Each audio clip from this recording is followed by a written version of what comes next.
This E3 coverage is brought to you by Squarespace. Squarespace is the all-in-one platform that makes it fast and easy to create a professional website, blog, portfolio, and online store. For a free trial and 10% off your first purchase on new accounts, head on over to squarespace.com and use offer code GAMEBREAKER6. Bring that MMO experience and the RPG experience to life on both the PS3 but also the PS4.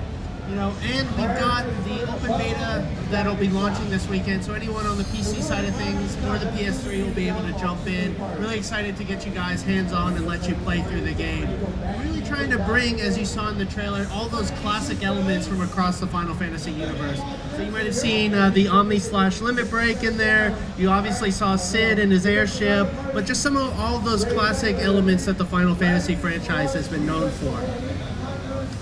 One of the things that the franchise has always been known for, though, are the strong characters and the stories that go along with them. You think of Cloud, you think of Titus, you think of Lightning, you think of all those great characters. And with A Realm Reborn, we're really trying to let you create and tell your own unique Final Fantasy character, letting you customize and create a unique character that's all your own.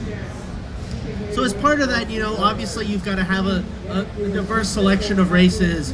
So here we see the Wildwood and the Dustwhite Elizans that you'll be able to play as, but we've also got, Lalafels, Makote, and Rogadins, all for you to play as. And each race will have different variants where you'll be able to customize them.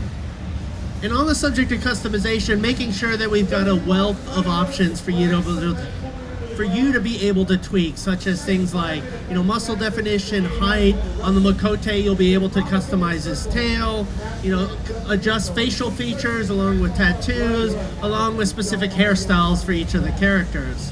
But it's not just how your character looks. We also want to make sure that you have an interesting experience in terms of what your character does. So Final Fantasy XIV is unique amongst MMOs in that we don't limit you to a specific class.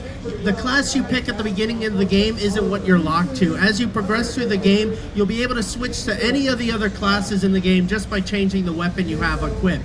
You're not forced into having to reboot, log off, log back in if you wanted to switch from, say, the Black Mage to a Gladiator or a Paladin. You can do that just by changing the weapon you have equipped.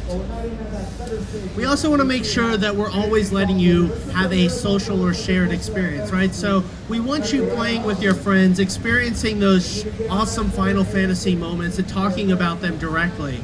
So we've got things like level syncs in place, where no matter what level I'm at, I'll be able to drop my level down and play with my friends, or my friends can do the same.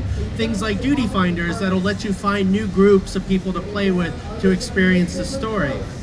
But we understand that not everyone wants to have a group experience. Sometimes you just want to have that more traditional solo RPG experience. And so we're adding in things like Chocobo companion pets who will fight alongside of you. These are AI-controlled pets that'll do damage for you. They'll take damage for you, heal you, and pull off some awesome-looking attacks too to help you defeat some of the monsters.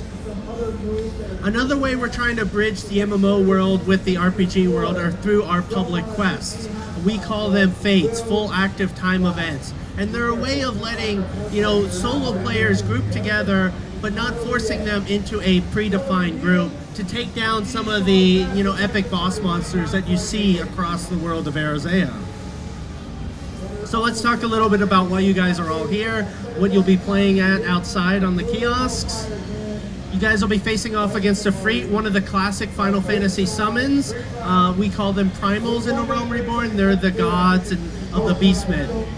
But unlike in other MMOs where you fight, an epic boss, you get some epic loot, and you move on. With A Realm Reborn, when you defeat Ifrit in the game itself, you'll actually be able to summon him later on and have him fight for you to defeat other more challenging content. Couple tips when you're fighting against Ifrit. If you see this on the ground, this magma fracturing pattern, you're going to want to move. Otherwise, your healers are going to be a bit annoyed with you and you're going to be in trouble. And if you guys end up winning and defeating Ifrit within the 10-minute window, you actually get these great shirts. Here you see the producer, Yoshida-san, modeling one of the shirts, but just look for any of us outside and we'll be able to also answer any questions you might have. So those of you who have played MMOs know how important two roles are. the tank role here represented by the Gladiator, and the healer but represented by the Conjurer. If I could get a show of hands on who might have played a tank or healer role in either 1.0 or another MMO. If you guys don't mind, I'd like to ask a couple of you guys to actually sign up for that role when you go outside. It'll give the group a better chance of actually defeating Ifrit, and the whole group a chance of actually winning one of the shirts. But we have other roles too. We have, the traditional melee damage role. You've got, the Marauder, who can also off-tank as necessary. We've got the Lancer, and then we've got the Pugilist. And then on the range side of things, we've got the Archer, and then the Thaumaturge as our mage. In terms of controls, PC controls are very standard. There are placards at all the kiosks that you can look at. But the PS3 controls, we've spent a lot of time on, and you guys haven't had a chance to use them yet. Let me walk them through you guys real quickly. So left stick controls movement, right stick controls camera. You see our action bar at the bottom. When you hold down R2, you get access to the rightmost set of abilities. And then by using the directional pad, by using the directional pad or the face buttons, you can call up specific abilities. Now, we've mapped most of the key combat skills and the healing skills to R2 just because it's generally easier to access that. But you also have a full suite of abilities over on L2 that you can access by using the directional pad or the face buttons. I want to wish you guys good luck. If I could get a couple of the healer and tanks to get up first and walk outside, and then the rest of you can take your places at the stations. We're limited to 16, but we'll be running another session after this, so if you don't mind waiting if you don't get into this session. This E3 coverage is brought to you by Squarespace. Squarespace is the all-in-one platform that makes it fast and easy to create a professional website, blog, portfolio, and online store. For a free trial and 10% off your first purchase on new accounts, head on over to squarespace.com and use offer code GAMEBREAKER6.